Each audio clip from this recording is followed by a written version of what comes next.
Orden de trabajo número 734. Una solicitud habitual que no se distinguía de las decenas de otras que llegaban a diario. El texto era breve. Obstrucción, sector industrial. Para los servicios municipales era una rutina estándar. Ir, revisar, despejar, levantar un informe. Nadie sospechaba que detrás de esa línea en el cuaderno de trabajo se escondía algo que cambiaría no solo su día, sino que también daría inicio a una de las investigaciones más destacadas de los últimos años. El equipo se dirigió al lugar, el supervisor, el conductor y el técnico. Los tres eran experimentados, con movimientos bien conocidos, sin prisas. La zona era un arrabal de Nairobi, un antiguo polígono industrial que hacía mucho que no se utilizaba para su propósito original. Vallas oxidadas, hangares vacíos, un camino polvoriento por el que, al parecer, no pasaba maquinaria desde hacía años. Según el plano, por aquí debería pasar un colector subterráneo que databa de las comunicaciones británicas. Una simple comprobación, asegurarse de que no hubiera bloqueo, hacer una anotación, regresar.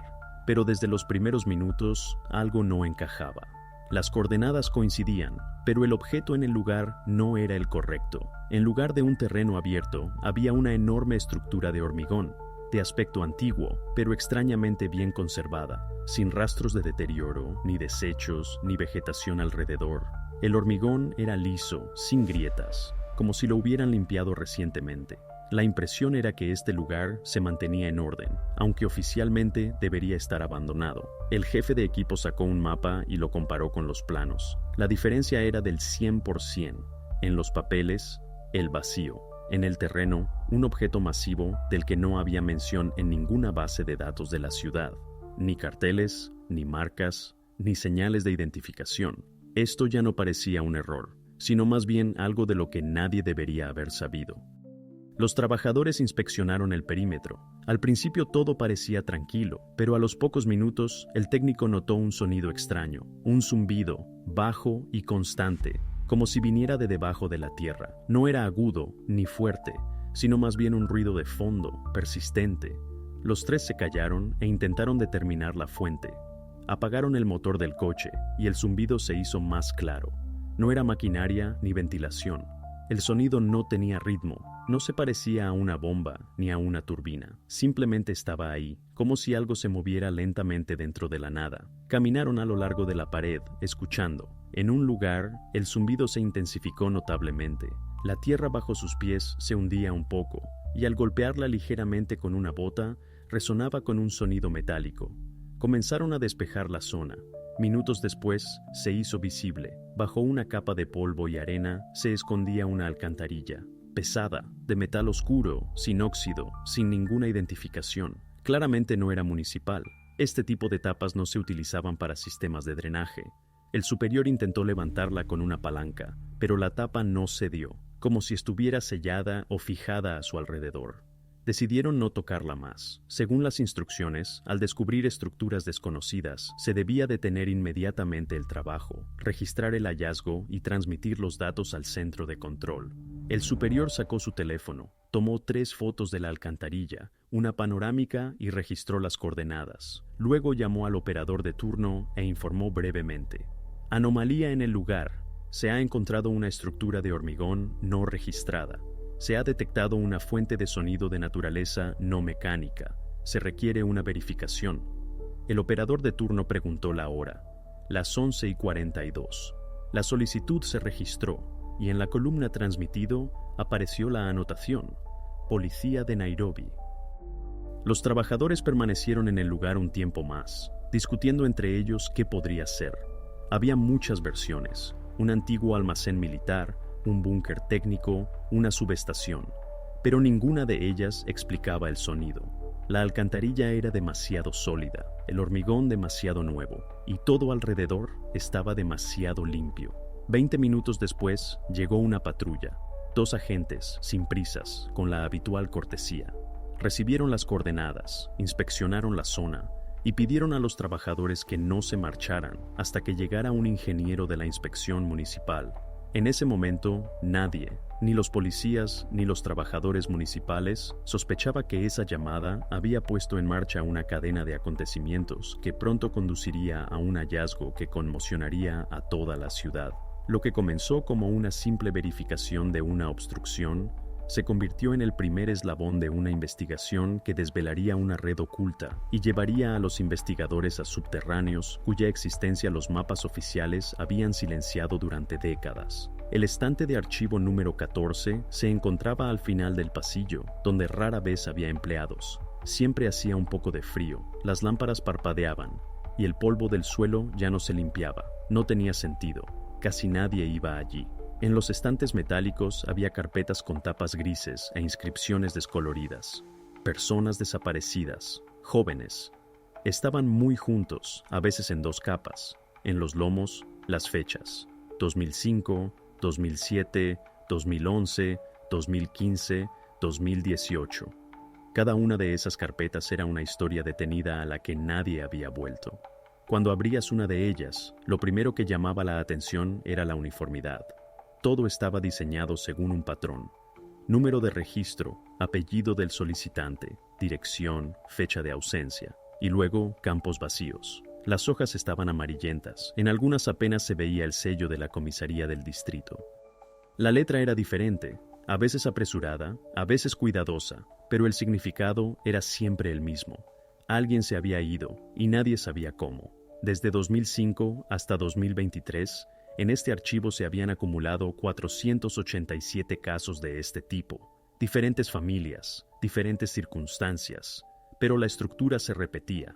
Se ausentaban adolescentes de los arrabales, hermanos y hermanas menores de familias numerosas, jóvenes que trabajaban en los mercados o simplemente vivían cerca de las zonas industriales. Ninguno de ellos estaba directamente relacionado entre sí, pero todos los casos procedían de los mismos barrios donde la policía solo aparecía en casos de emergencia. Cada caso tenía una breve historia. En el informe de 2008, una mujer escribe: «Jugaba cerca de la carretera, me di la vuelta por 1 minuto». Esa era la única frase en la declaración, aparte de la firma. Ni la hora exacta, ni testigos. Inmediatamente después seguía la formulación. No se encontraron indicios de delito, medidas adicionales innecesarias. 9 años después, un caso similar. 2017. Ya otro distrito, otro inspector, otra letra. No salió de la escuela después de clases. Ni nombres de maestros, ni testimonios. En la columna Resultados de la búsqueda había un guión. En la columna Último contacto, una fecha, y al lado una anotación a lápiz: no encontrado. Esto no eran coincidencias, era un patrón, el mismo escenario extendido durante décadas. Las personas desaparecían, las investigaciones comenzaban, luego se estancaban, y 1 año después los casos se archivaban, allí, en los estantes inferiores, de donde nadie los volvía a sacar. Si se miraba la estadística, todo se volvía aún más obvio.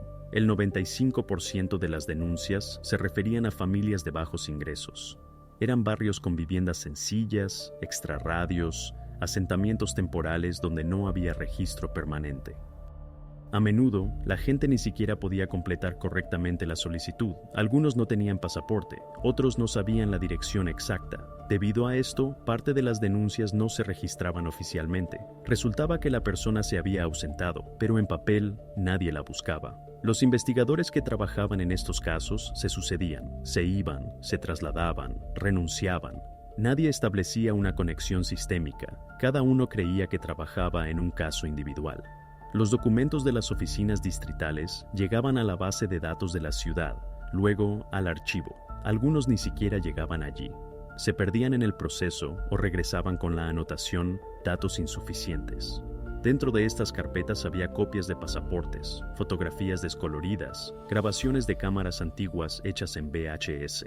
A veces se adjuntaba al caso una hoja con la nota «sin resultado». Esto era todo lo que quedaba. El último resumen de todos estos casos databa de 2021. Desde entonces, ni una sola entrada nueva, ni un solo intento de reanudar la investigación. La mayoría de los casos tenían oficialmente el estatus de caso sin resolver.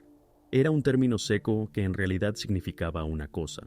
La investigación se había detenido, No porque se hubiera resuelto, sino porque ya no había recursos.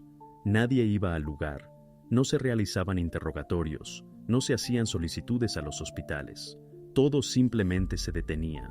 En uno de los informes, el jefe de departamento escribe directamente: no se están llevando a cabo acciones de investigación activas, no hay potencial de resolución. Esta frase se convirtió en una condena fáctica, no para el responsable, sino para los propios casos. Esta situación se mantuvo hasta la primavera de 2023, hasta que en el sistema apareció esa misma entrada, corta, técnica, realizada por el jefe del equipo municipal, coordenadas, nota sobre un sonido extraño, hora, las 11:42. Nadie entonces relacionó esa llamada con el archivo. Nadie podía suponer que sería ella quien sacaría del estante inferior una carpeta que había estado considerada sin esperanza durante casi 20 años. Y a partir de este momento, todas esas cifras, 487 ausentes, 487 casos abandonados, dejarían de ser estadísticas, porque, por primera vez en muchos años, habría una oportunidad de que al menos uno de ellos obtuviera una respuesta.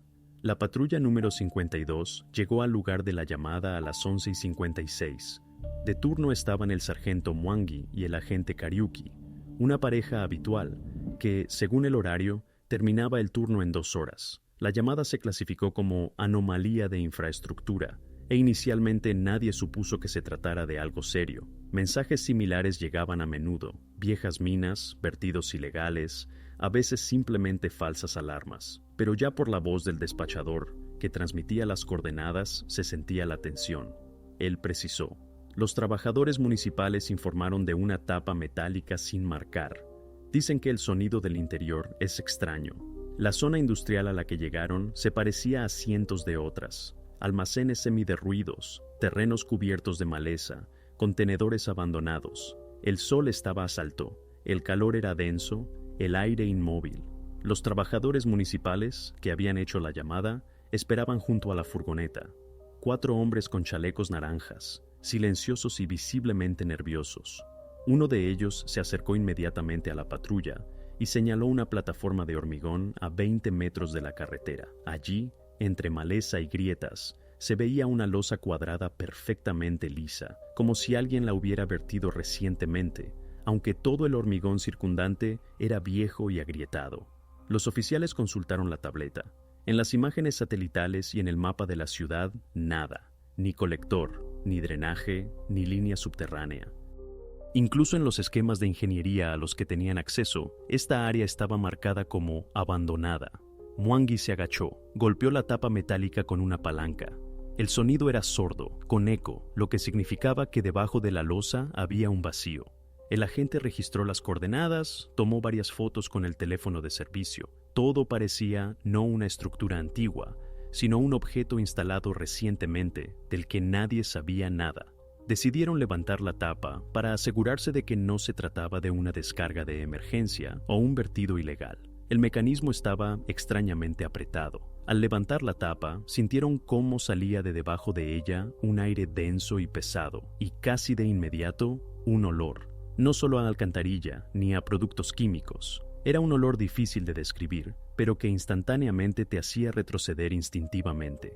Una mezcla de descomposición, humedad y algo que recordaba a plástico quemado. El aire era cálido, denso, con un regusto metálico. Uno de los oficiales se cubrió la cara con la mano, el otro anotó en el informe: se detectó un fuerte olor orgánico. Más tarde, los expertos aclararían que el aire contenía compuestos de origen orgánico, pero en ese momento nadie comprendía aún la importancia de esta observación.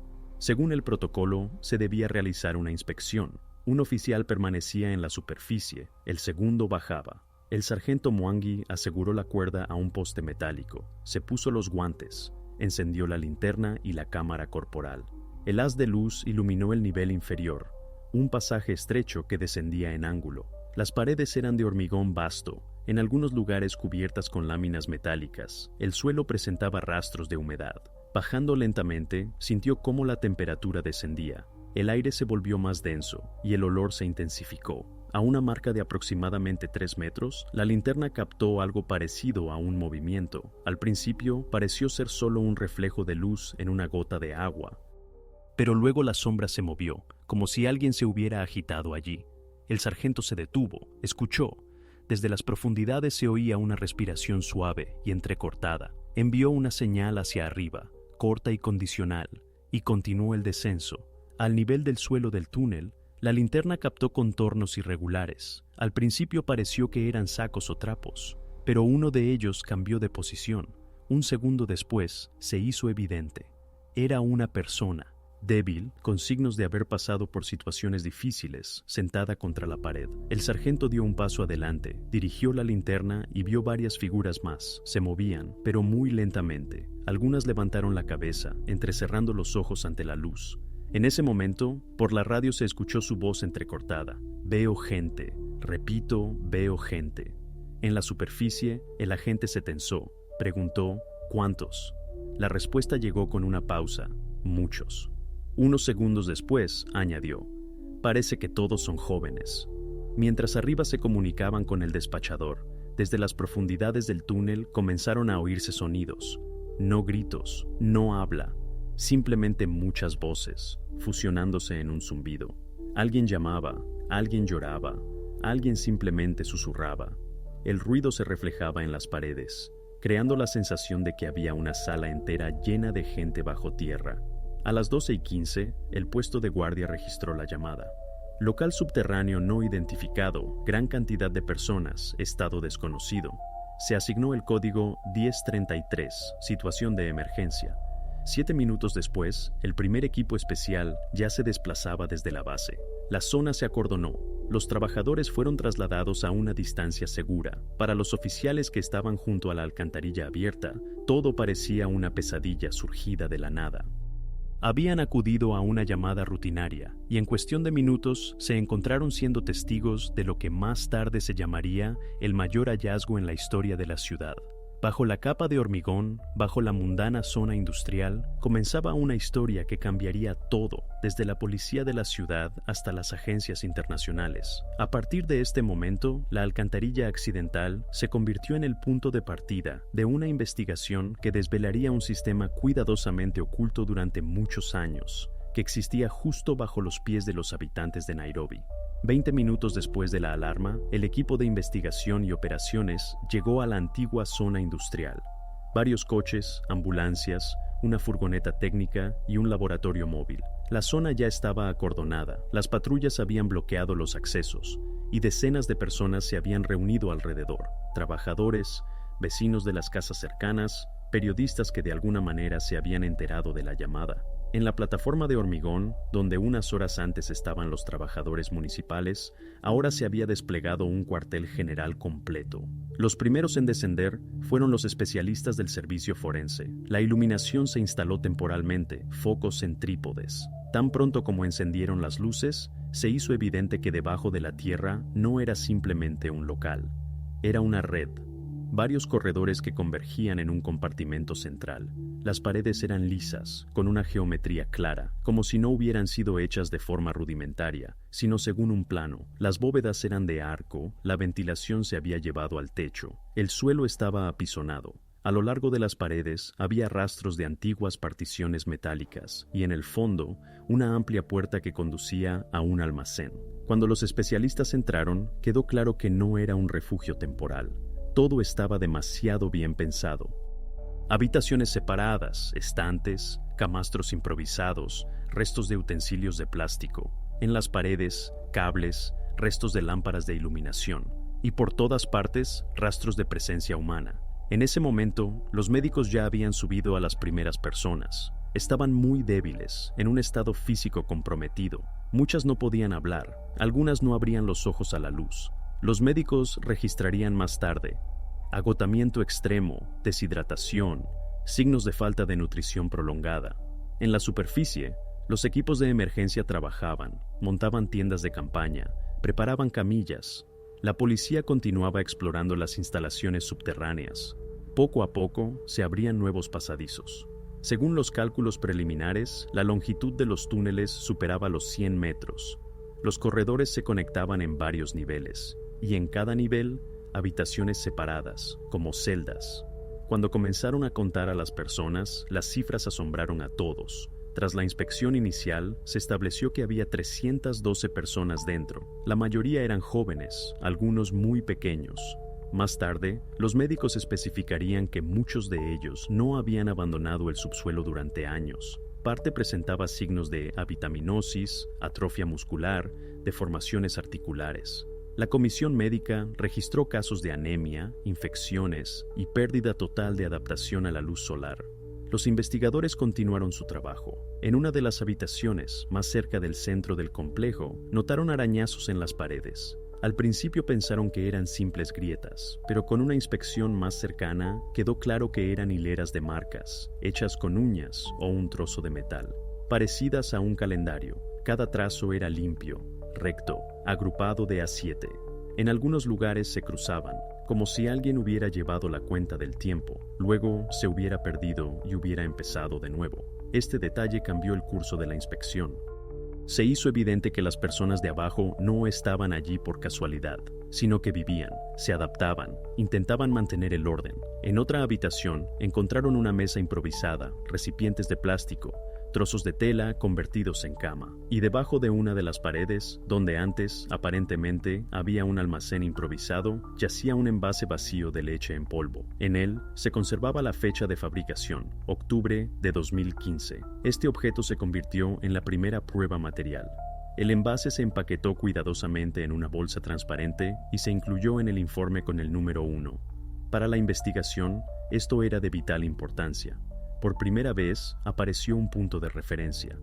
La fecha en sí significaba que el objeto se había utilizado durante al menos 8 años, no como un refugio a corto plazo, sino como un lugar de confinamiento estable y prolongado.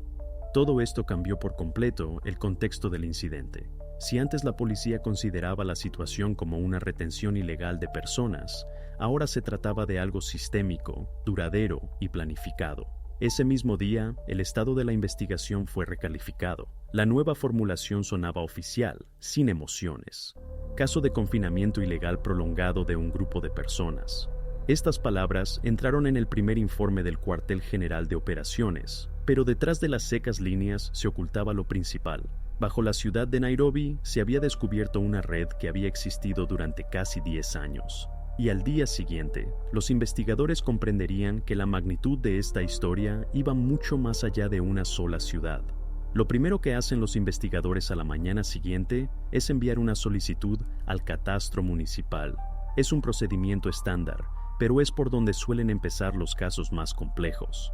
Hay que entender a quién pertenece el terreno donde se encontraba esa alcantarilla de hormigón y la red subterránea. La respuesta llega rápidamente. La tierra está registrada a nombre de una empresa privada. A primera vista, nada inusual. En Nairobi, muchos almacenes, incluso los antiguos, todavía están registrados a nombre de entidades jurídicas que nadie recuerda desde hace mucho tiempo. Pero luego viene la extrañeza. La empresa propietaria figura como Nairobi Logistics Solutions. Según los documentos, se registró a principios de los 2000. Se dedicaba a la logística de almacenes y fue liquidada oficialmente en 2010, es decir, hace más de 10 años. Y durante todo este tiempo, por alguna razón, el terreno no pasó a manos del Estado. Los investigadores envían una solicitud adicional al archivo del registro. Allí confirman, en efecto, la empresa dejó de existir. La dirección no está establecida. El último informe se presentó en 2009, en la columna Persona responsable. Vacío. Parece un callejón sin salida, pero la investigación tiene una herramienta más: verificar el historial fiscal de la propiedad. Si la empresa está inactiva, nadie debería pagar impuestos. Y si se pagan impuestos, alguien sigue manteniendo una propiedad ficticia. La respuesta llega una hora después. Según la agencia tributaria, no hay deudas por este inmueble. Todas las contribuciones se pagaron puntualmente, anualmente, sin una sola omisión. Además, el pago no se realizó mediante transferencias, sino en efectivo, directamente a través de la misma sucursal bancaria en el centro de la ciudad. Esto ya es grave. Los pagos en efectivo son una forma de no dejar un rastro digital, Y si alguien llevó dinero en persona durante años, significa que esa persona sabía exactamente lo que ocultaba. El investigador solicita extractos de los recibos de caja. En el archivo del banco encuentran un montón de recibos antiguos. La caligrafía es diferente, pero la firma es la misma. En todos los documentos figura el mismo nombre, Joseph Kamau. Se repiten las nóminas desde 2011 hasta literalmente el mes anterior, al descubrimiento de la alcantarilla. Este hallazgo cambia instantáneamente la dirección de la investigación. Ahora la policía no tiene solo un terreno anónimo, sino un nombre concreto. A través de la base de datos de ciudadanos se identifica a Kamau, un hombre de 62 años, ex trabajador de almacén de una de las empresas mayoristas, vive a 5 kilómetros de la zona industrial, en las afueras del distrito de Eastleigh. La casa es modesta, de una planta, con puertas oxidadas, y una vieja camioneta bajo un cobertizo. Los vecinos lo describen como una persona reservada, casi taciturna. Dicen que vive solo, a veces sale a la tienda, pero rara vez habla con alguien. Según los documentos, no tiene antecedentes penales, ni deudas, ni características especiales. Un jubilado corriente. Pero ahora, precisamente este nombre conecta a la persona con el complejo subterráneo donde se encontraron a más de 300 personas. A las 15:30, después de una reunión en el cuartel general, los investigadores obtienen la autorización judicial. Se emite una orden oficial para la detención de Joseph Kamau para interrogarlo. A partir de este momento, su estatus cambia. Se convierte en el principal sospechoso en el caso de confinamiento ilegal de personas. Esa misma tarde, el grupo operativo se dirigió a la dirección. El patio estaba tranquilo, la calle vacía. El sol ya se inclinaba hacia el ocaso.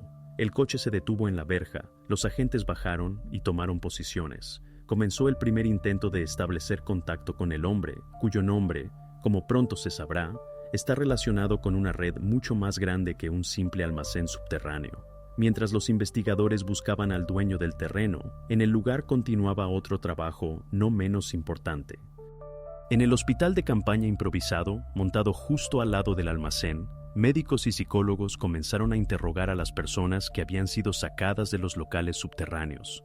El proceso fue lento, agotador. Los médicos registraron un agotamiento severo, deshidratación, rastros de falta de nutrición crónica. Muchos apenas podían mantenerse en pie. No entendían de inmediato dónde estaban ni qué estaba pasando. Para la investigación, esta fue una de las tareas más difíciles: la identificación. La gente no podía recordar su apellido, dirección, padres. Algunos solo decían su nombre, otros se confundían con los años. Algunos hablaban tan bajo que los médicos anotaban cada palabra, sílaba por sílaba.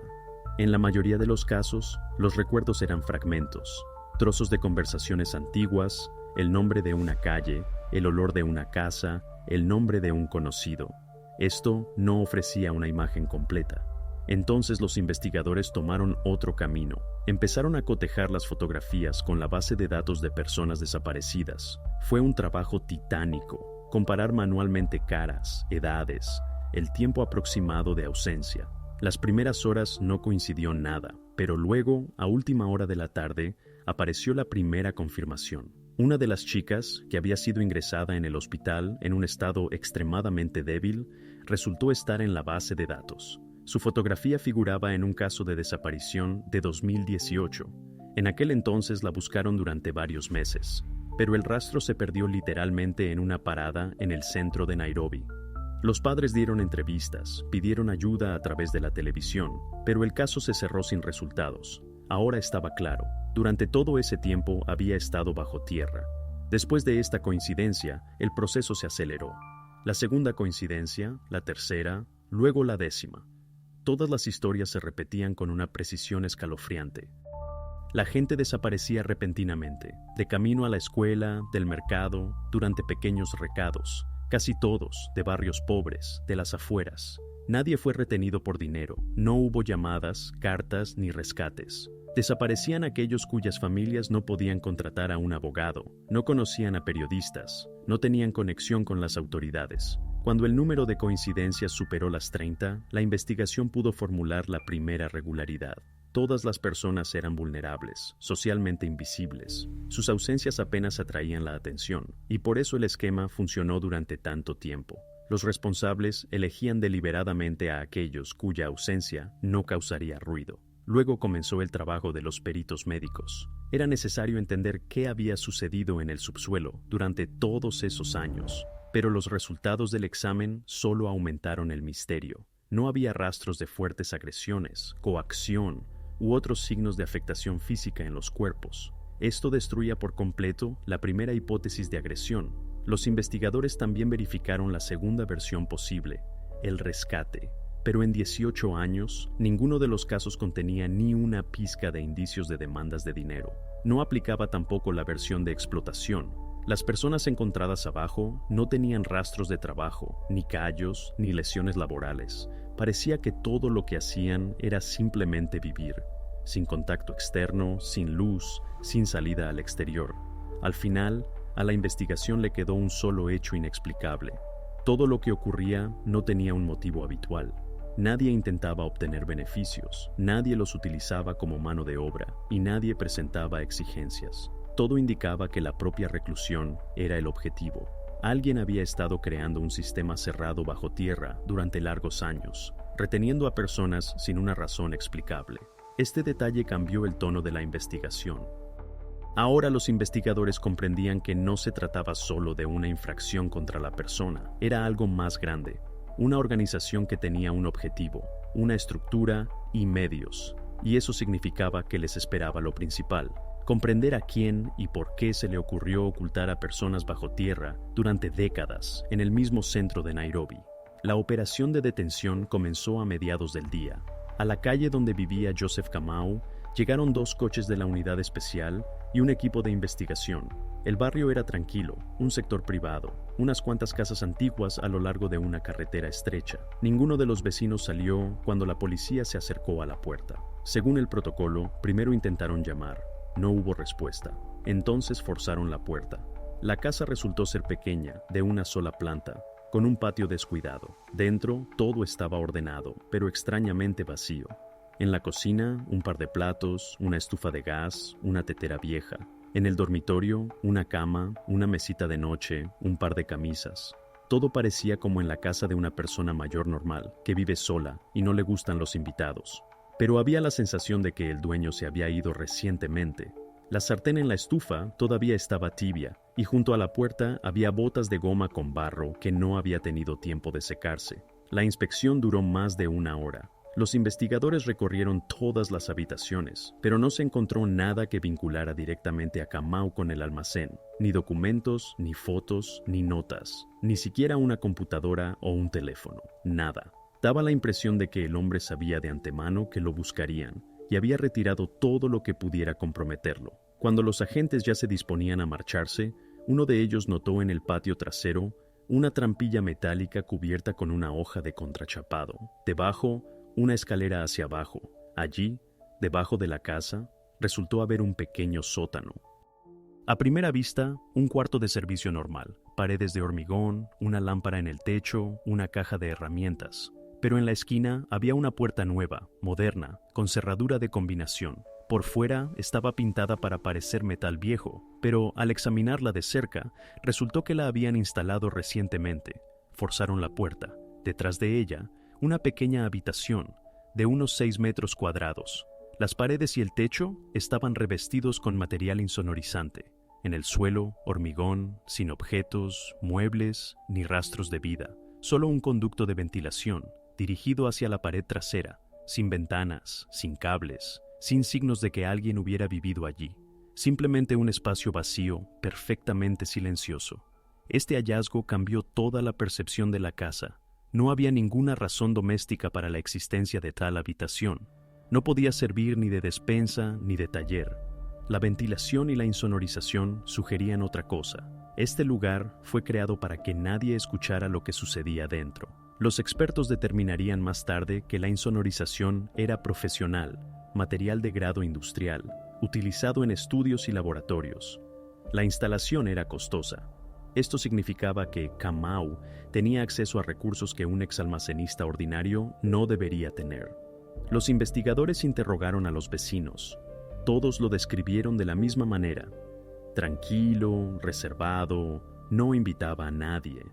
Nadie notó que alguien lo visitara. Solo a veces, por las noches, escuchaban el sonido de un generador en funcionamiento, como si estuviera reparando algo en el sótano. Un vecino dijo que una vez vio una furgoneta entrando a la casa por la noche, pero no llegó a memorizar la matrícula. Al momento del registro, el propio Kamau no estaba en la casa. Todo indicaba que había abandonado la vivienda poco antes de la llegada de la policía. Llevaba lo mínimo, sin maletas, solo una chaqueta y documentos. Las cámaras de vigilancia instaladas en la salida del barrio registraron a un hombre parecido a él, la hora, la mañana de ese mismo día, 3 horas antes de la llegada del grupo. Después de eso, el rastro se pierde.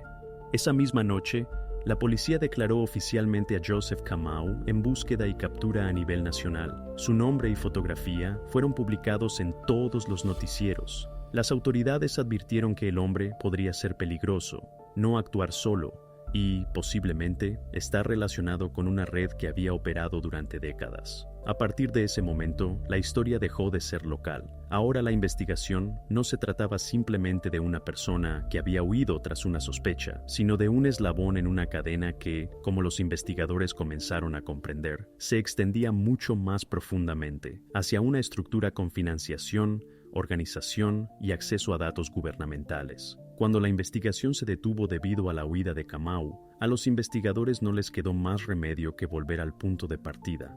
El almacén es una práctica estándar. Después de un descubrimiento importante y los primeros informes, siempre se regresa para verificar los detalles. Pero en este caso, el regreso no era solo una formalidad.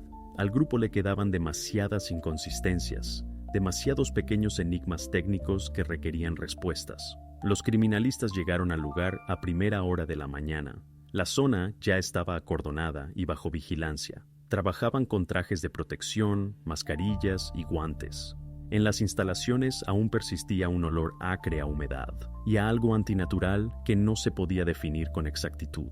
Era el olor a hormigón viejo, a quemado y a aire estancado. La ventilación, como se descubrió, apenas funcionaba. Por eso se decidió realizar una inspección detallada. Los especialistas quitaron las rejillas, revisaron los conductos, midieron la profundidad de los canales.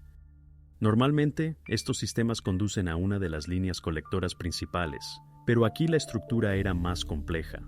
No seguía un plano, sino que parecía haber sido creada manualmente, sin coordinación con los servicios municipales. Uno de los ingenieros notó una extraña curva que conducía a la pared lateral. Cuando se dirigió una cámara allí, la imagen mostró algo inusual, no desechos ni restos de construcción. Allí, en lo profundo del canal, estaba atascado algo suave, denso, envuelto en tela. El objeto fue extraído con cuidado. Estaba cubierto de polvo y restos de telarañas, pero cuando lo sacaron a la superficie, se hizo evidente que era un viejo saco de lona. La cuerda con la que estaba atado se deshizo en las manos. La tela se había agrietado en algunos lugares por el tiempo. Nadie pronunció una palabra. Todos comprendían que en un lugar así no había objetos casuales. El saco fue colocado sobre una lona de plástico, se encendieron las cámaras, se inició el protocolo. Lo abrieron lentamente, capa por capa, para no dañar posibles pruebas. Lo primero que vieron fueron zapatos, pequeños pares, de diferentes formas, pero de tamaño similar. Algunos ya se habían deshecho, otros se conservaban bastante bien. Encima de los zapatos había varias mochilas, viejas, gastadas, descoloridas. Dentro había pequeños objetos personales, lápices, cuadernos, trozos de papel, gomas de borrar, incluso un viejo llavero de plástico con forma de balón de fútbol. Model. Cuando el criminalista abrió una de las mochilas, de ella cayó un delgado cuaderno escolar. El papel se había amarilleado, los bordes estaban húmedos, pero en el interior aún se podía distinguir una caligrafía cuidada. En una columna, problemas matemáticos, fechas en la esquina, octubre 2012. En la cubierta, en la línea superior, escrito a mano con un bolígrafo de tinta azul, estaba el nombre, Samuel Njogu. Esas pocas letras se convirtieron en el primer punto de apoyo real en toda la investigación. Hasta ese momento, los objetos encontrados eran anónimos, simplemente un conjunto de objetos, sin una sola señal de que pertenecieran a personas específicas. Y ahora el caso tenía un nombre, vinculado al pasado, un nombre que se podía verificar, El investigador solicitó de inmediato acceso a los archivos del Departamento de Personas Desaparecidas. La respuesta llegó en media hora. En el año 2012, efectivamente, figuraba como desaparecido un joven con ese nombre. El distrito Cahawa West. Desapareció de camino a casa después de clases. La investigación de entonces duró 3 semanas. Se interrogó a maestros, vecinos, incluso a conductores de minibuses, pero no hubo rastros. Luego el caso fue archivado. Ahora, 13 años después, ese nombre había reaparecido, pero en un contexto diferente. En el saco, escondido en lo profundo de un conducto de ventilación debajo del almacén, donde nadie había entrado en años. Este saco no fue solo una prueba. Se convirtió en la evidencia de que los actos de los que se hablaba en los informes tenían un punto en común, que aquellos que desaparecían durante décadas no lo hacían por casualidad. Alguien recogía sus objetos personales, los guardaba, los escondía, no porque quisiera deshacerse de las pruebas, sino como si los estuviera conservando. En la sede del equipo de investigación, este momento fue llamado el punto de inflexión. A partir de este episodio, comenzó una nueva etapa del caso. Por primera vez, la policía pudo vincular el almacén subterráneo con una persona concreta de un caso antiguo que se consideraba sin esperanza. Después de esto, los protocolos de inspección fueron reescritos. Cada conducto, cada metro de ventilación fue revisado nuevamente.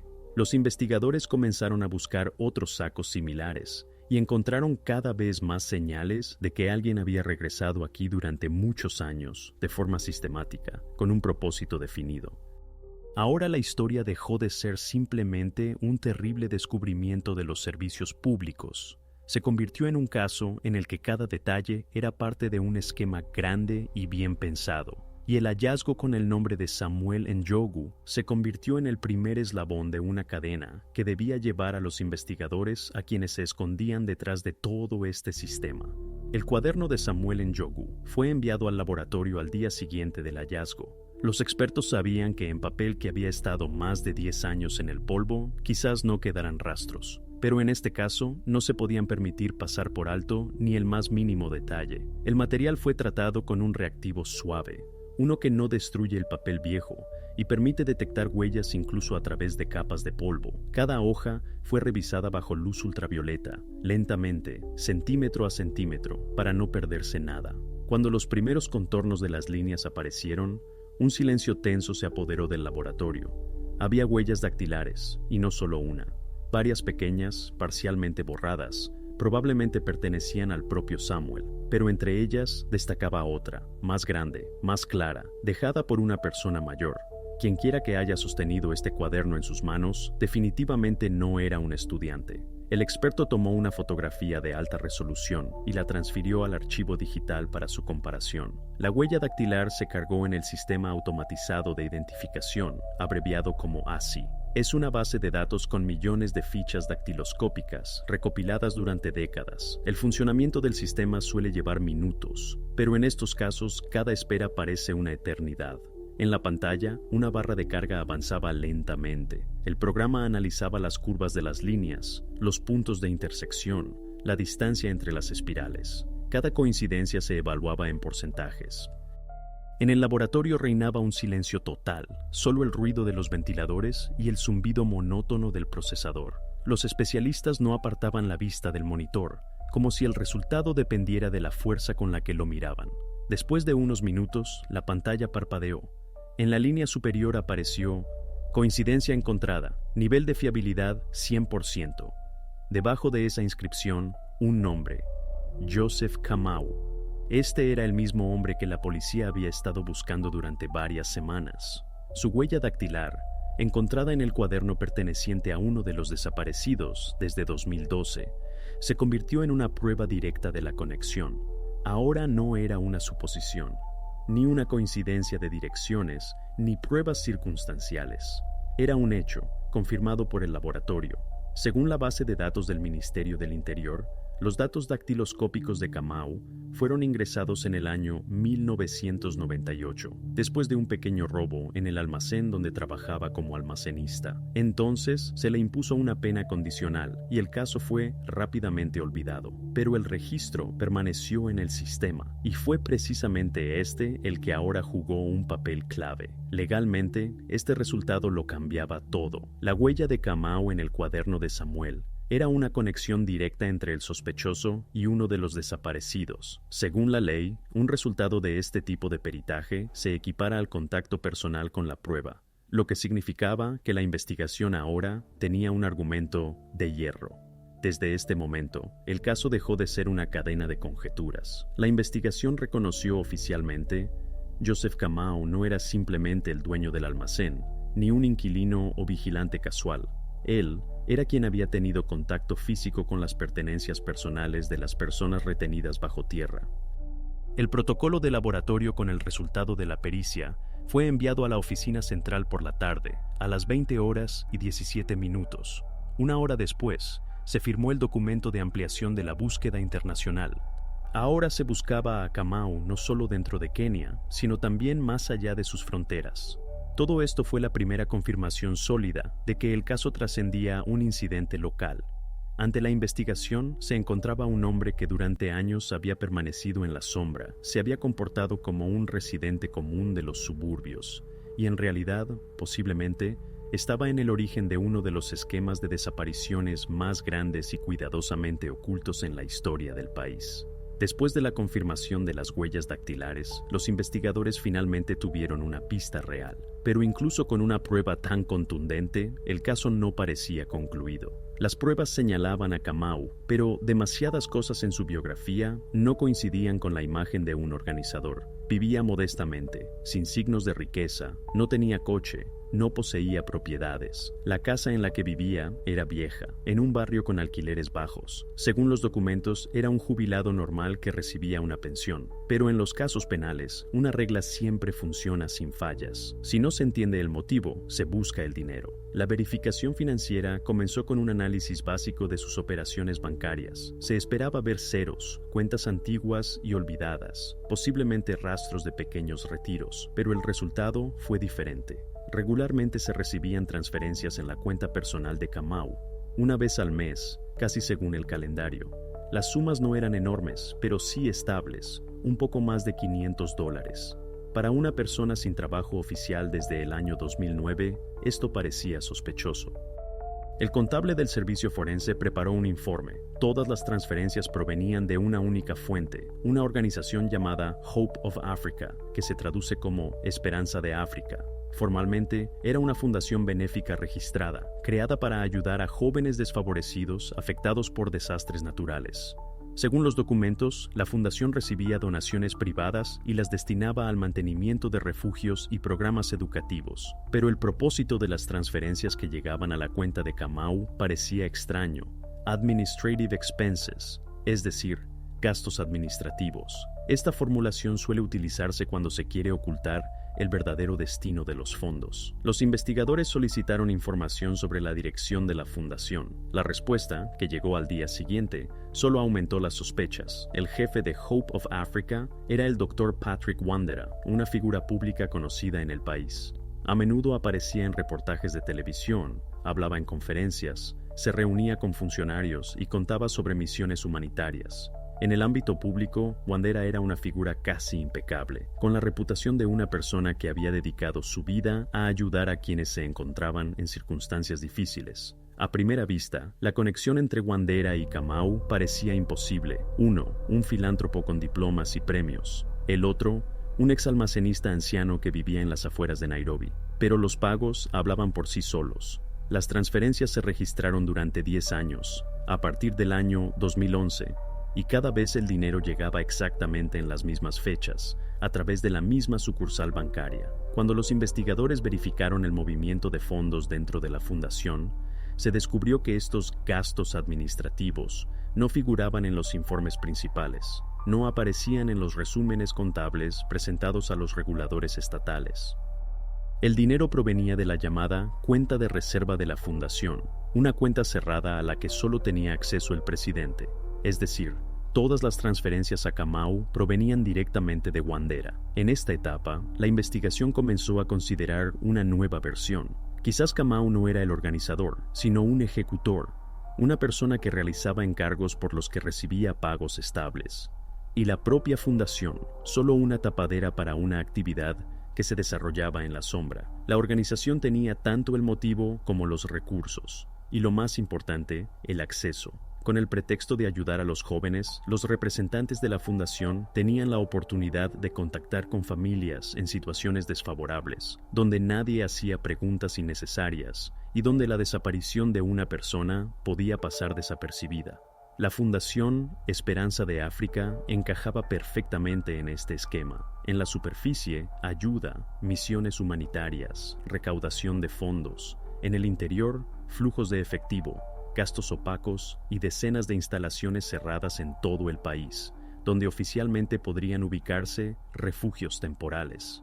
Después de cotejar todos los datos, la policía incluyó oficialmente a Patrick Wandera en la base de datos como segundo implicado en el caso. Ahora la investigación se llevaba a cabo en dos direcciones. La búsqueda de Kamau continuaba, pero al mismo tiempo comenzó la investigación de la fundación y su dirección.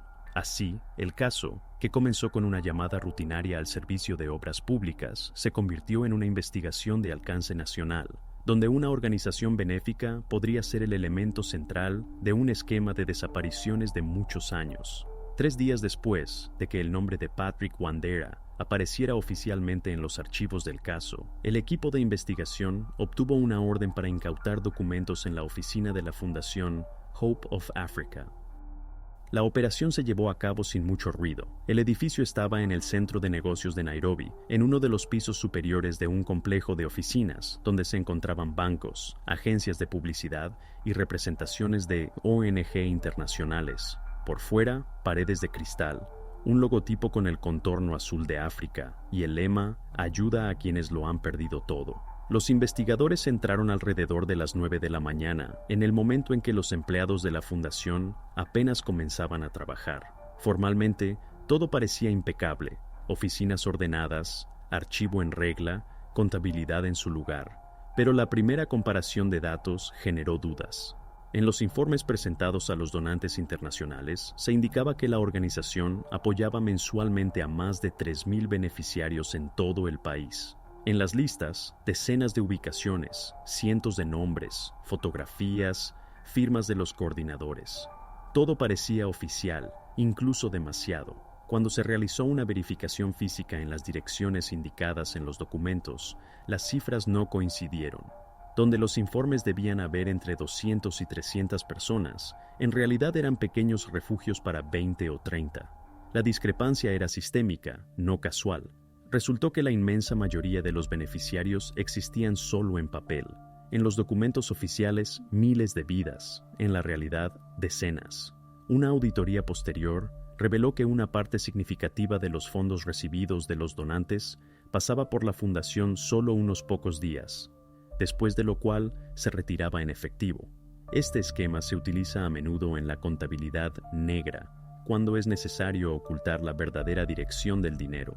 Los fondos se cobraban a través del mismo banco, a través del mismo cajero, y la firma del beneficiario en los recibos pertenecía invariablemente a Patrick Wandera.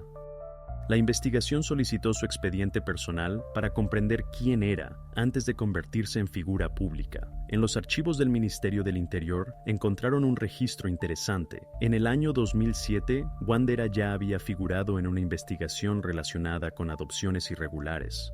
En ese momento, se trataba de documentos falsificados mediante los cuales varios jóvenes fueron sacados del país.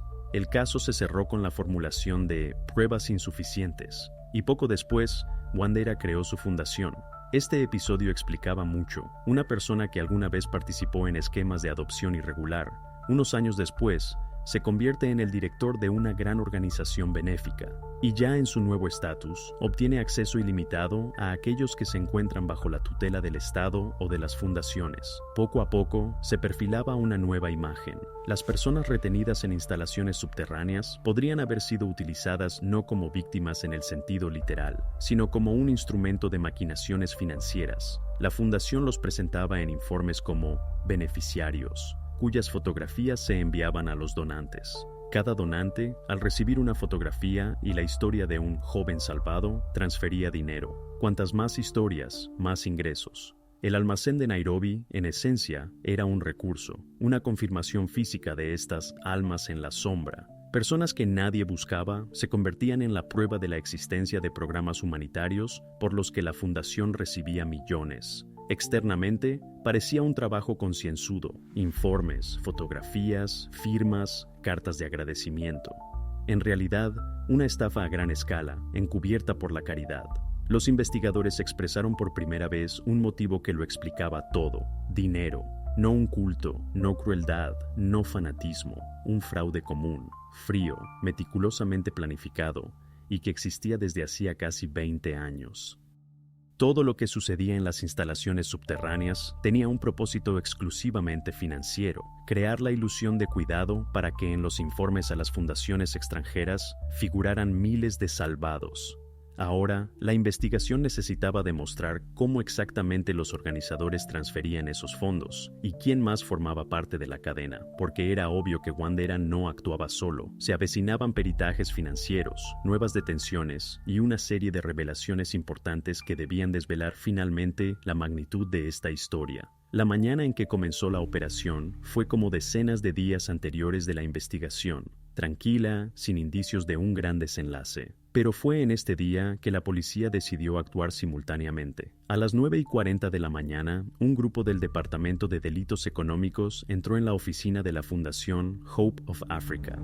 Wandera se encontraba en su despacho, detrás de una mampara de cristal, preparándose para una reunión en línea con los donantes. Cuando le mostraron la orden, al principio no lo creyó. Intentó bromear, sonrió, explicó que debía de haber habido un error. Pero cuanto más leía el investigador la formulación de la acusación, más visiblemente le temblaba la mano. Unos minutos después, lo sacaron bajo custodia. Casi al mismo tiempo, en el otro extremo de la ciudad, en la estación central de autobuses, donde se reunían los autobuses interurbanos, los patrulleros detuvieron a un hombre que intentaba comprar un billete para Mombasa. Uno de los policías lo reconoció por la descripción: canoso, con una mochila al hombro y una vieja licencia de conducir en las manos.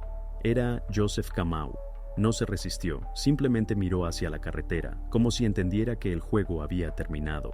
2 horas después, ambos sospechosos se encontraban en el edificio de la dirección central. Fueron separados en diferentes oficinas. Los investigadores sincronizaron intencionadamente los interrogatorios. Es una técnica psicológica que a menudo funciona mejor que cualquier presión. 2 personas, unidas por un mismo secreto, sentadas en habitaciones diferentes, pero cada una sabe que en la habitación de al lado, la otra, posiblemente, ya está hablando. Wandera, como era de esperar, optó inmediatamente por la estrategia de la negación. Desde los primeros minutos, afirmó con seguridad que la fundación operaba legalmente, que todos los informes pasaban por un control, que las acusaciones eran el resultado de un malentendido, o, quizás, del intento de alguien de difamar su nombre. Hablaba mucho, con calma, eligiendo las palabras, tratando de controlar la conversación. Su comportamiento era calculado, como si estuviera dando una entrevista, no testificando. Kamau, en cambio, guardó silencio. Se sentó, con la cabeza gacha, respondía con monosílabos. Sus manos descansaban sobre la mesa, y su mirada se desviaba constantemente. No negó, pero tampoco confirmó nada. El silencio duró casi 40 minutos, hasta que el investigador puso sobre la mesa una fotografía. El mismo cuaderno de Samuel Njogu y una hoja con los resultados de la pericia dactiloscópica. «Esta es tu huella», dijo el investigador, «en la página donde está escrito el nombre del joven desaparecido hace 13 años». Kamau tensó un poco los hombros, pero no levantó la vista. Entonces el investigador usó un último truco, un farol. Se inclinó más y pronunció casi en un susurro: «Patrick Wandera ya ha declarado. Dijo que tú lo hiciste todo solo, que tú te encargabas de las capturas, y él no sabía nada». Esas palabras surtieron efecto. El silencio, que había durado más de 1 hora, se rompió de forma casi imperceptible. Primero, Kamau simplemente levantó la cabeza, luego miró directamente al investigador durante varios segundos. En su mirada había algo entre el cansancio y la desesperación, como si finalmente hubiera comprendido que ya no tenía sentido esconderse. Exhaló y dijo en voz baja, pero clara: «Lo diré, pero él prometió que sería solo un refugio. Esas palabras quedaron registradas en el acta. Después de ellas, el interrogatorio continuó durante toda la noche. Poco a poco, Kamau comenzó a relatar cómo conoció a Wandera, cómo recibió de él la oferta de cuidar el almacén, cómo comenzaron a llevar gente allí y por qué él, viendo todo eso, no se detuvo.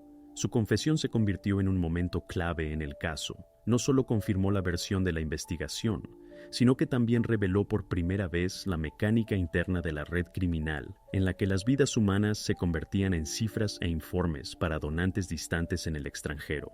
Así comenzó una nueva etapa, aquella donde la verdad ya no podía ser detenida por dinero, conexiones o miedo.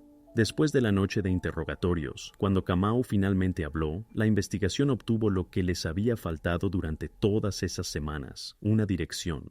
Sus declaraciones eran confusas, a veces se equivocaba, se justificaba, pero una cosa quedó clara: todos los pagos en efectivo relacionados con el almacén no se realizaban a través del banco, sino a través de una contabilidad separada, de la que solo dos personas sabían: él y Patrick Wandera.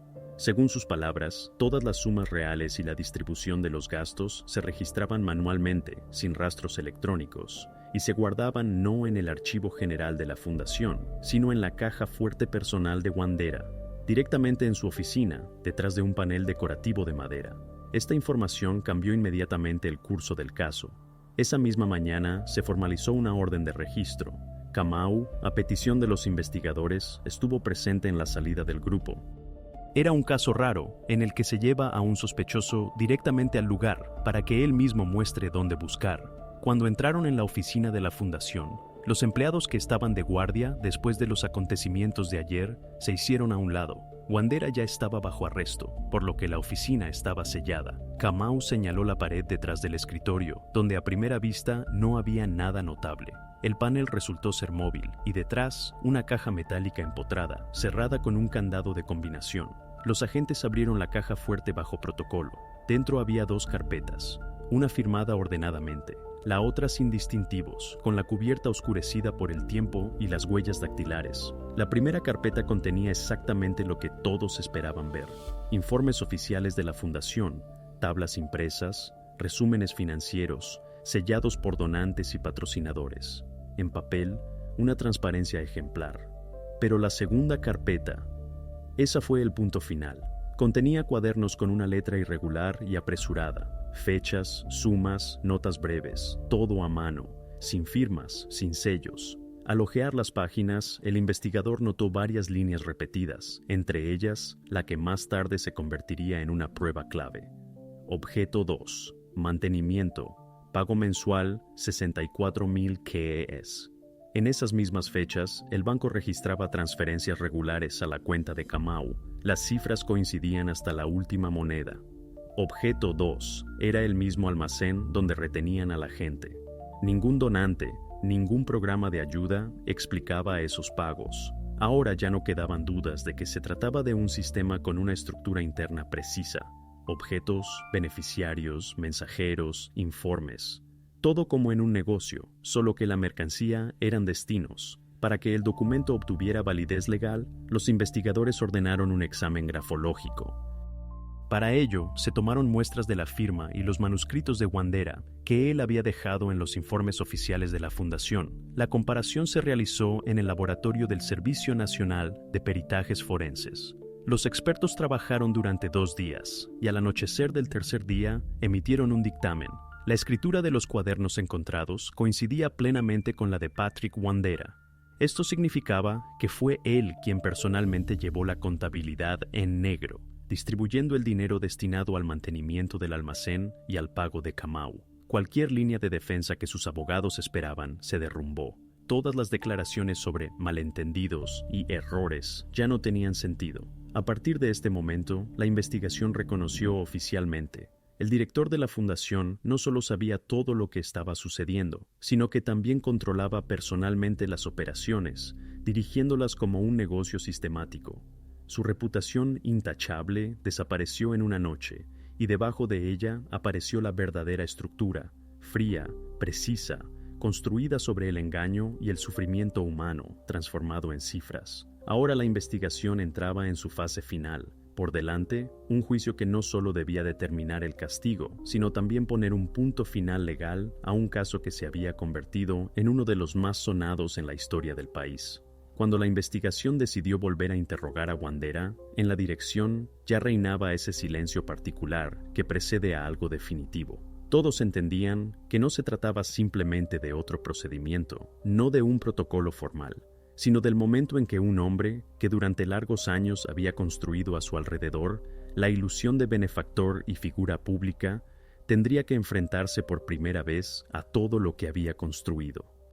Este interrogatorio se preparó meticulosamente, se revisó cada página, se verificaron las declaraciones de Kamau, se elaboró una cadena lógica sin ninguna laguna. Cuando llevaron a Wandera a la oficina, parecía sereno, aunque cansado. El cabello cuidadosamente peinado, la camisa planchada, todo como si hubiera venido a una reunión y no a un encuentro con quienes se disponían a destruir su reputación. Su mirada mantenía la misma frialdad cortés que siempre había caracterizado sus apariciones públicas. Saludó al oficial de turno, asintió al investigador y, al sentarse, preguntó si podía servirse agua. Su voz sonaba tranquila, casi rutinaria, como si hablara de algo insignificante. El investigador abrió la carpeta. Recordó brevemente las declaraciones anteriores, la contabilidad encontrada, y sin más preámbulos, colocó sobre la mesa una carpeta vieja y desgastada. Los papeles estaban ligeramente deshilachados por los bordes. Algunas páginas estaban escritas a mano, en otras había viejas huellas, arrugas, manchas de tinta. No parecía solo una prueba, sino un testimonio vivo del tiempo vivido en la sombra. Wandera la miró sin entender de inmediato lo que veía. Nada se movió en su rostro, solo sus ojos se estrecharon un poco, como si su cerebro intentara rápidamente encontrar algo que decir. Hojeó un par de páginas y por un instante algo muy humano se asomó en él, la perplejidad. Sus dedos temblaron, su mano se limpió involuntariamente el sudor de la frente. Luego exhaló y dijo en voz baja: «Estas no son mis anotaciones. Kamau llevó estos cuadernos. Él me chantajeaba». Esta versión sonó casi convincente. Durante unos segundos, incluso el investigador la dejó suspendida en el aire, para darle a Wandera la oportunidad de creer que aún había una posibilidad de escapar. Pero luego sacó una segunda carpeta, más nueva, con el logotipo de la fundación. En ella había correspondencia con donantes extranjeros. Decenas de cartas, solicitudes de ayuda, informes, agradecimientos, informes fotográficos de personas protegidas, y todas llevaban su firma. «Aquí usted escribe que la fundación proporciona alimentos y vivienda a 500 jóvenes», dijo el investigador con calma. «Aquí que se han comprado camas nuevas, ropa, medicamentos. Las sumas que usted solicita coinciden con las transferencias a la cuenta de Kamau, hasta el último céntimo». Habló sin amenaza, con calma, casi profesionalmente, y precisamente por eso cada palabra sonaba más pesada que un grito. Wandera permaneció en silencio. Su rostro palideció, la tensión se dibujó en sus pómulos. En algún momento intentó sonreír, pero la sonrisa resultó forzada y antinatural. «No lo entiende», dijo finalmente, mirando hacia un lado. «No es lo que parece. Simplemente estábamos reasignando fondos». «Entonces explique», respondió el investigador, «por qué esos fondos se retiraban en efectivo y se entregaban personalmente a Kamau». La pausa duró una eternidad. Wandera apretó las manos sobre las rodillas y, por primera vez en toda la investigación, dejó de mirar a su interlocutor a los ojos. Permaneció en silencio. Luego exhaló pesadamente y bajó la cabeza. «No responderé más preguntas», dijo finalmente. «Exijo un abogado». Esta frase sonó casi un susurro, pero en la habitación resonó como una sentencia. El investigador asintió, hizo una anotación en el protocolo, cerró la carpeta. Eso fue todo. A partir de ese momento, ya no era una persona con la que aún se pudiera negociar o jugar con las palabras. Sus propios documentos, sus propias cartas y firmas, lo habían convertido en un prisionero dentro de su propio sistema de coordenadas. Ese día, cuando sacaron a Wandera de la sala de interrogatorios, el pasillo estaba vacío, solo la luz tenue de las ventanas y un débil sonido de pasos sobre los azulejos. Caminaba sin levantar la cabeza y, por primera vez, no parecía un hombre que manejaba fondos y equipos, sino alguien a quien le habían arrebatado incluso la posibilidad de explicarse. La puerta se cerró tras él, y a partir de ese momento, la investigación pasó definitivamente del ámbito de las conjeturas a la zona de lo probado. Todo lo que quedaba era la preparación de los materiales para el juicio, pero la atmósfera en el departamento seguía siendo pesada. Los investigadores entendían que este caso no era solo sobre el delito y la justicia, era sobre la fe en las personas, sobre la confianza que se había utilizado contra los más vulnerables. Y, quizás, precisamente por eso, el silencio después del interrogatorio se sentía casi como un luto, no por una persona, sino por la ilusión que él había destruido con sus propias manos. Cuando los investigadores finalmente reunieron todas las declaraciones, documentos, peritajes y fotografías, ante ellos se erigió un sistema aterrador, pero hasta el límite lógico. No el caos, no el mal espontáneo, no un estallido de locura, sino un esquema elaborado y multinivel que había existido durante años. Cada elemento en él tenía su lugar, cada acción obedecía a la fría aritmética del beneficio. Lo que para la sociedad parecía una misión humanitaria, en realidad resultó ser una fábrica donde la vida humana se reducía a una línea presupuestaria y la compasión a un instrumento de engaño. De las declaraciones de Kamau y los documentos encontrados, se logró reconstruir la secuencia de acciones. Todo comenzaba en las calles, en esos lugares donde nadie hace preguntas, donde los rostros desaparecen sin dejar rastro porque no hay nadie que los busque. Se recogía a la gente con el pretexto de la ayuda, se les prometía comida, un techo, la participación en programas de la fundación. Esto se llamaba la primera fase, el reclutamiento. Todo sucedía en las afueras, en barrios desfavorecidos, donde las patrullas aparecían rara vez, y la indiferencia se había convertido en parte del paisaje. Luego, el transporte. Las personas eran llevadas a la llamada Instalación 2. En los documentos figuraba como refugio temporal, pero en realidad era un complejo subterráneo aislado con una red de pasillos estrechos, donde no se podía salir sin llave. Las habitaciones estaban equipadas de forma rudimentaria, sin muebles, sin ventanas. Allí vivían durante meses, a veces incluso años, sin tener idea de lo que sucedía arriba. En el sistema de la fundación, esto se llamaba la segunda etapa, el alojamiento. En papel, todo parecía humano. En la vida real, era silencioso y con circunstancias difíciles. Luego comenzó el cálculo económico. Mantener a estas personas costaba lo mínimo, un poco de comida, agua, raras entregas de ropa y medicamentos. Todo esto se compraba en efectivo, sin recibos ni informes. Lo principal era mantener la apariencia de vida, para que en las inspecciones o informes fotográficos todo pareciera plausible. Esta era la tercera etapa, el mantenimiento. En esencia, no se trataba de ayudarlos, sino de mantener su existencia en una forma mínima para que la fundación siguiera recibiendo financiación. La cuarta etapa, la elaboración de informes, quizás la parte más cínica del esquema. Kamau contó cómo varias veces al año venían personas con cámaras, grababan videos cortos, tomaban fotografías, registraban frases sobre la esperanza en el futuro. Con estas grabaciones se montaban luego presentaciones para los donantes. En algunos casos se usaban imágenes antiguas de las mismas personas, pero con ropa diferente, como si fueran nuevos protegidos. Precisamente estos videos y fotografías se convertían en el producto, aquello por lo que pagaban dinero las organizaciones benéficas de Europa y Estados Unidos. La quinta y última etapa, la realización.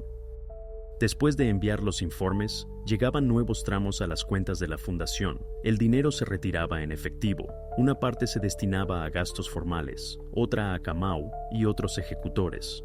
Todo se distribuía con precisión hasta el último porcentaje. En los informes de la fundación, accesibles al público, cada transacción se describía como la compra de material escolar, construcción, tratamiento.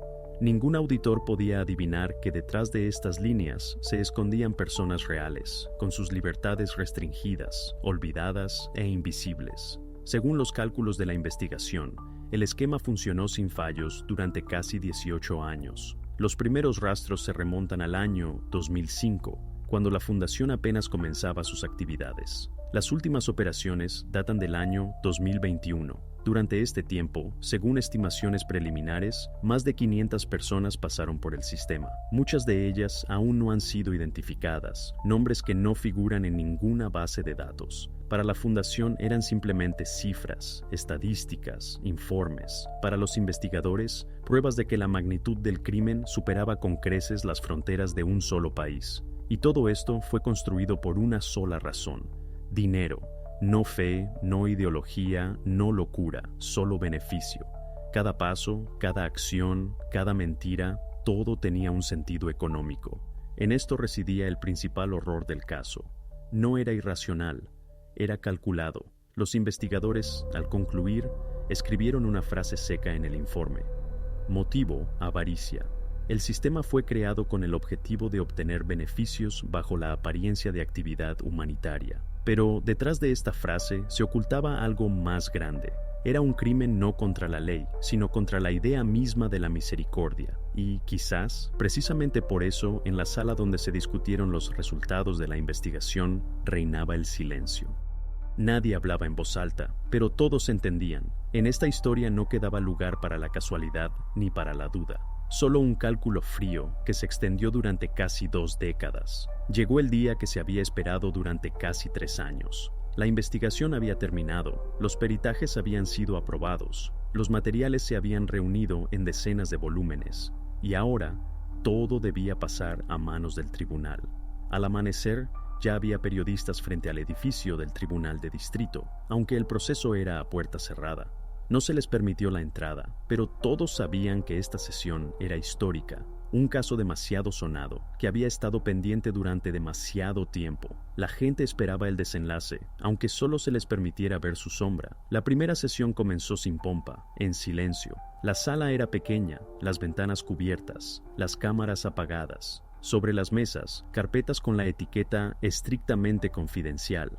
El juez, los fiscales, los abogados, algunos representantes de la prensa con acceso limitado y nada más. Incluso los nombres de algunos testigos habían sido cambiados en los protocolos.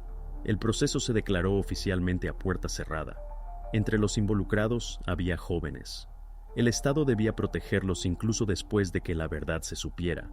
Cuando la secretaria leyó la formulación, caso de abuso de confianza en la actividad benéfica y aprovechamiento de personas bajo la tutela de la Fundación Esperanza de África, un silencio se apoderó de la sala. Detrás de este nombre no se escondía simplemente un crimen, era una estafa sistémica que se había extendido durante casi 2 décadas, donde el humanismo era una fachada y la codicia, el cimiento.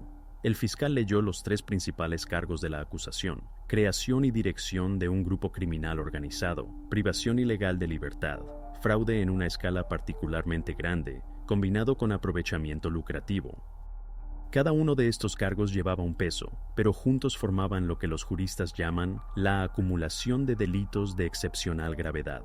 El primero en ser escuchado por el tribunal fue el ejecutor, Joseph Kamau. Lo introdujeron en la sala bajo custodia. Durante todo el proceso no levantó la cabeza, no miró al juez, no intentó justificarse.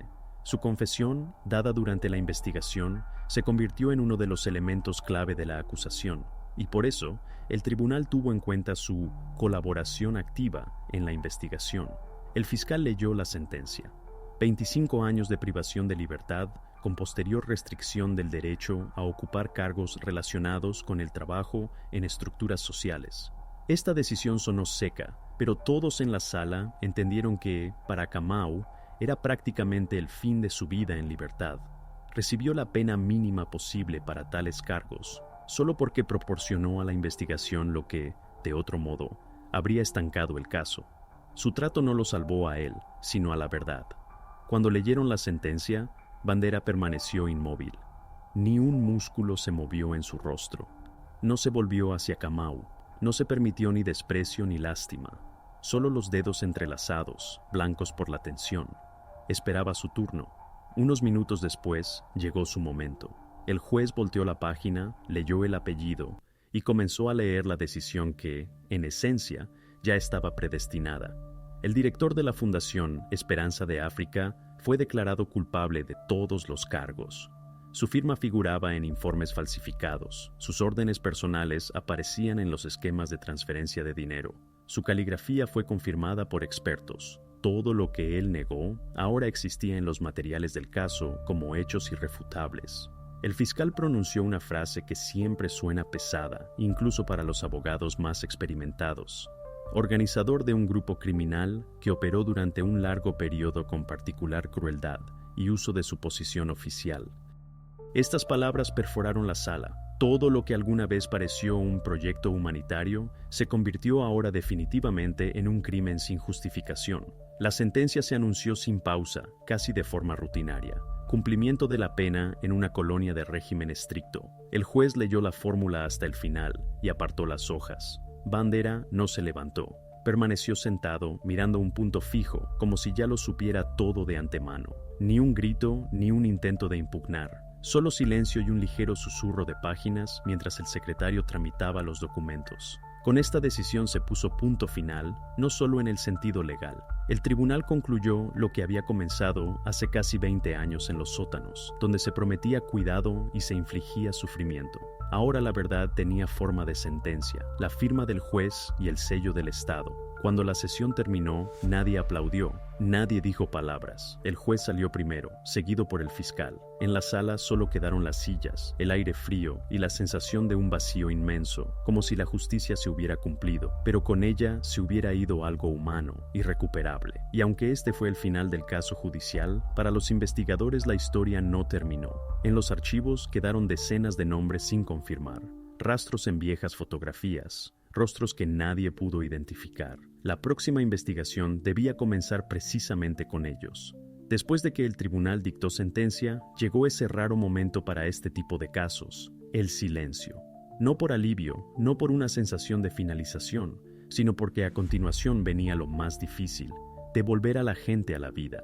Investigadores, psicólogos, médicos, representantes de servicios sociales comenzaron lo que más tarde se llamaría la etapa de recuperación. No era simplemente un postscriptum, era una verdadera lucha por los destinos de aquellos que habían vivido lo que ahora se intentaba contar solo en susurros. Las primeras semanas después del proceso, trabajaron las 24 horas del día, elaboraron listas, verificaron documentos, buscaron parientes. Muchos nombres figuraban en los archivos con la anotación no identificados. Algunos no tenían familia alguna, otros habían abandonado el país, otros habían sido declarados desaparecidos 10 años antes. Después de unos meses, se logró establecer y confirmar la identidad de casi 200 personas. 189 personas se reunieron con sus familias. Parecía un milagro, considerando cuántos años habían estado aisladas del mundo. El resto quedó bajo la tutela del Estado, en nuevos refugios creados ya bajo el control del Ministerio de Bienestar Social. Allí se les proporcionó asistencia médica y psicológica y, lo más importante, la oportunidad de empezar de nuevo, aunque desde cero. El almacén donde todo comenzó no se convirtió en museo ni en memorial. Por decisión de la alcaldía, fue demolido. Los pasillos subterráneos, los conductos de ventilación, los restos de las puertas metálicas, todo fue cubierto y sellado con hormigón. Las autoridades de la ciudad lo explicaron simplemente.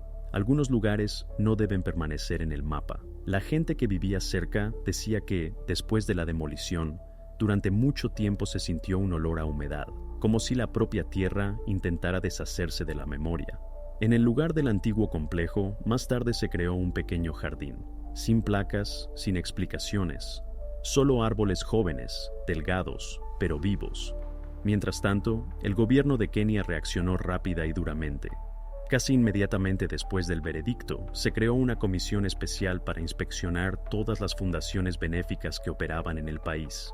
Esta inspección se llamó Transparencia 21. Incluyó a abogados, auditores, representantes de organizaciones públicas y observadores internacionales.